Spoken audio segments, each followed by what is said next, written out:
Hi, we're back again for part 3 on page 542 in your text.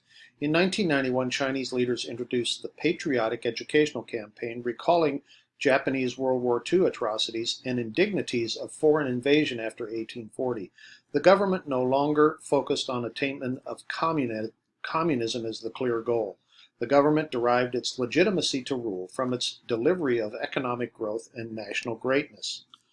Nationalism provided coherence for China by overcoming the unpredictable political effects of economic development. Chinese nationalism after the 1990s, shaped by contradictory feelings of historical humiliation and national pride. Chinese textbooks describe a century of humiliation to define modern Chinese history. But losses and destructions caused by China's self-inflicted disasters were left out of this narrative.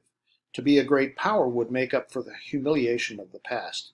Nationalist themes of discrimination, humiliation, or mistreatment of the Chinese by foreigners easily attracted large audiences.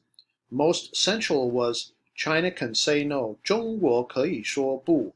Young authors demanded that China stand up to the U.S. Popular nationalism burst into the open when China confronted Japan in 1996 over the ownership of 8 tiny islands in the East China Sea. Translation at the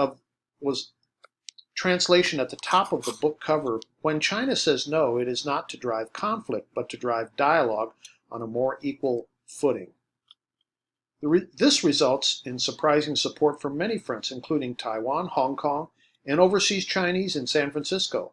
This alarmed the China central government, so they decided to put a stop to the protests. NATO bombing of the Chinese embassy in Yugoslavia in 1999 prompted large protests. Many Chinese intellectual elites who promoted nationalism had spent time in the West and even advocated liberal Western ideas. Intellectuals personally began to benefit from positive economic development since 1992. Chinese intellectuals also were disappointed by U.S. media's generally negative coverage of China. U.S. politicians' growing distrust of China ironically served to stimulate Chinese nationalist passions.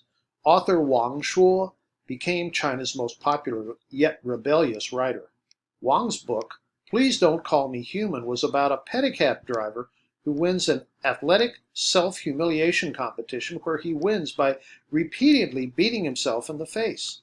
Here's a picture of Wang Shuo, and this is the cover of his book, Please Don't Call Me Human. The central character literally wins by, quote, losing face, stemmed from the need to save face that is deeply ingrained in Chinese cultural thinking.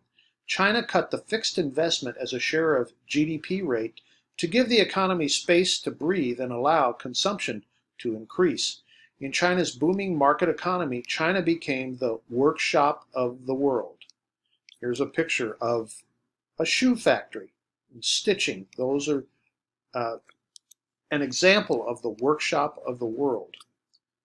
Another picture of stitchers in a shoe factory. Another picture of stitchers in a shoe factory. And I'm going to stop here and we'll finish it up in the next part.